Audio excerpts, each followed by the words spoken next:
Welcome to this information session on bullying, brought to you by the Children and Young People Services Committee, CYPSC, which is a part of a series of short workshops now available on the Mayo CYPSC website.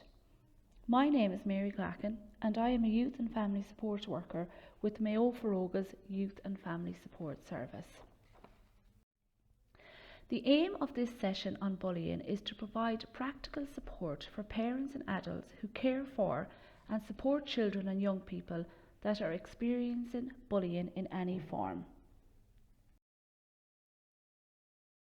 The objectives of this session are to provide a definition on what bullying is and its key features, to list the different types of bullying, to explore the different ways in which children and young people experience bullying, to recognise the signs of bullying on children and young people, to identify a range of supports available. So what is bullying? Bullying can be defined as repeated aggression, be it verbal, psychological or physical, which is conducted by an individual or group against others. It is a behaviour which is intentionally aggravating and intimidating and occurs mainly among children in social settings. The key features of bullying are as follows. An intention to be hurtful. This intention is carried out. The behaviour harms the target. The bully overwhelms the target with their power. There is often no justification for the action. The behaviour repeats itself over and over. The bully derives a sense of satisfaction from hurting the target. There are several different types of bullying: direct bullying, indirect bullying, verbal bullying, physical bullying, homophobic bullying, cyberbullying, relational bullying, extortion, racial bullying and mobbing. Direct bullying is the type of bullying children and young people will usually describe. With direct bullying, the behaviour is obvious and bystanders will be aware of it. This type of bullying can include physical or verbal bullying. Indirect bullying is more difficult to recognise and can include intimidation or isolation. Verbal bullying involves slandering or ridicule a person and are using the person as the butt of jokes. Slagging can also be described as verbal bullying, even though slagging is usually seen as good-natured banter. However, when this banter becomes personal, it is repeated again and again, it can be described as bullying. Abusive phone calls and name calling are also types of verbal bullying, as they can hurt and humiliate the person involved. Any repeated acts of pushing, shoving, kicking, poking or tripping people up are forms of physical bullying. So too are assaults or threats of physical assaults, along with damage to a person's space or property. Less mentioned is gesture bullying, which is non-verbal gestures or glances which can cause a person to feel threatened or frightened. Cyberbullying is a newer form of bullying which has emerged in recent years. This is bullying through the web, be it by messages of abuse or intimidation, and can be either direct cyberbullying or indirect cyberbullying. Relational bullying is particularly common amongst girls. Relational bullying is any actions that intend to deliberately damage another person's friendships or feelings of inclusion in a friendship group. This often looks like exclusion, isolation, and gossip or rumours. Extortion is when money or other possessions are deliberately taken from a person and are often accompanied by threats. Homophobic bullying is usually aimed at young people who are gay, perceived to be gay, or members of the LGBTIQ+ community. It involves name-calling, intimidation, and violence. Racial bullying is the bullying either physically, verbally or socially of another according to their race.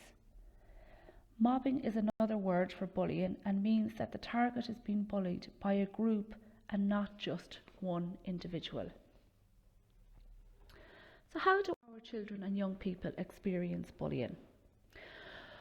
Bullying, unfortunately, is quite common, with 40% of school-going children reporting that they have experienced some form of bullying, especially at school. Many of these children and young people are already marginalised or struggling, and often don't tell their parents or teachers about their experience. Children and young people report that they experience bullying in the following ways: through repeated slagging and intimidation, physical bullying, through exclusion, being spoken about in a negative way, and the silent treatment. Social media and its popularity among young people as a means of communication has created a new way to bully. This happens through text messaging and videos, and because these platforms are so public, they can cause huge trauma for children and young people.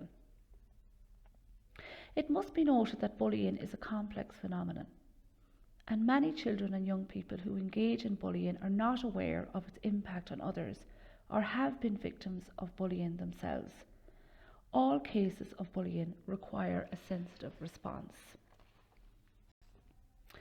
So how can we as adults tell if a child or young person is being bullied? Often the victim is reluctant to share their story. However, the signs of bullying have some indicators to look out for. They may have some unexplained cuts and bruises. An outgoing child might show a sudden lack of confidence. They might display a new anxiety about going to school or an after-school activity.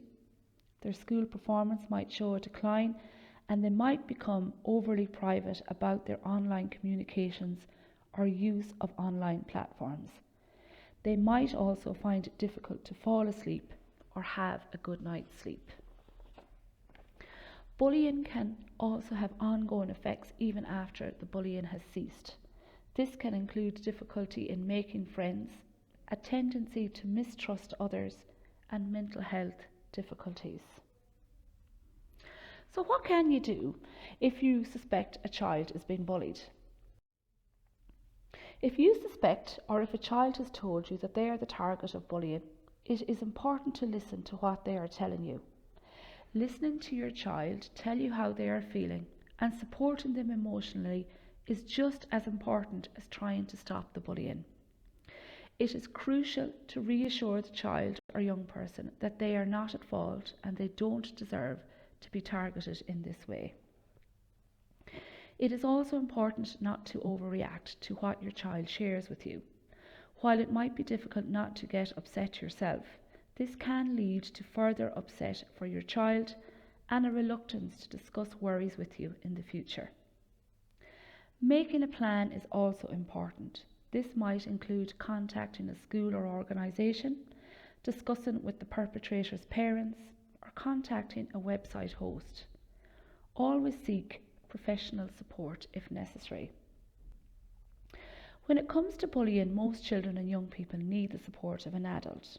Depending on their age, you could discuss what actions they themselves could take. This can include avoiding the perpetrators, sticking up for themselves when being taunted, or speaking to a teacher or trusted adult. If a child or young person reports an instance of bullying to you in your workplace, i.e. a youth centre, it is important to keep a record of that discussion. What can you do if you think your child is a bully? Again, it's also important to take any reports that your child might be the perpetrator of bullying very seriously and not to dismiss the suggestion. It's equally important not to overreact. The key at this stage is to stop the pattern of bullying and support your child in becoming a better friend or showing them new ways to fit in with their peers. Listen carefully to what your child is telling you and take into account their feelings and focus on the changes you can help your child make instead of focusing on the notion of your child being a bully. You can support your child to consider the implications of their actions on their target, and how it might feel if it were them in that situation.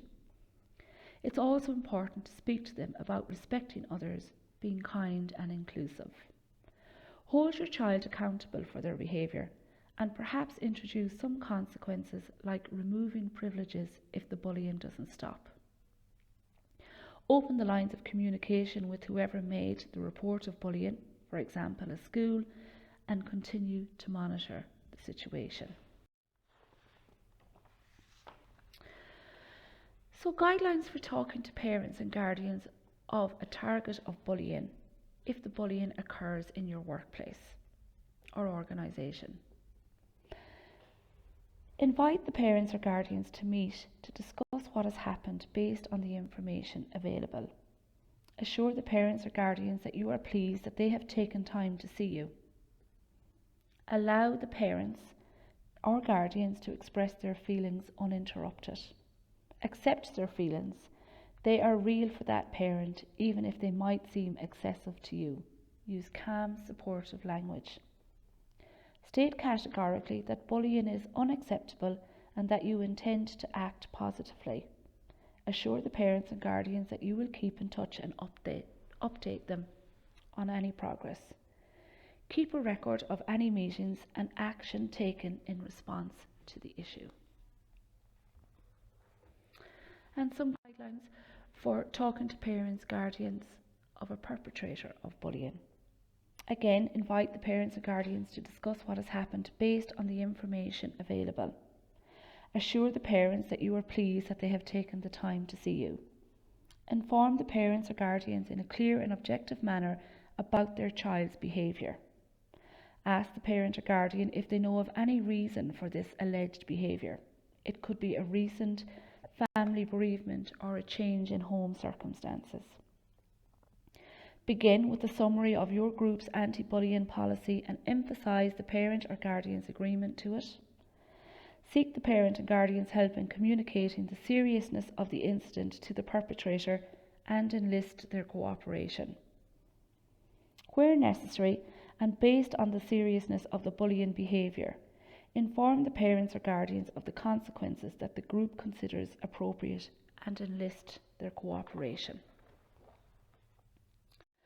There are a huge array of supports available to help you and your child or young person, whether they are the target or perpetrator of bullying, and some of those websites are listed below.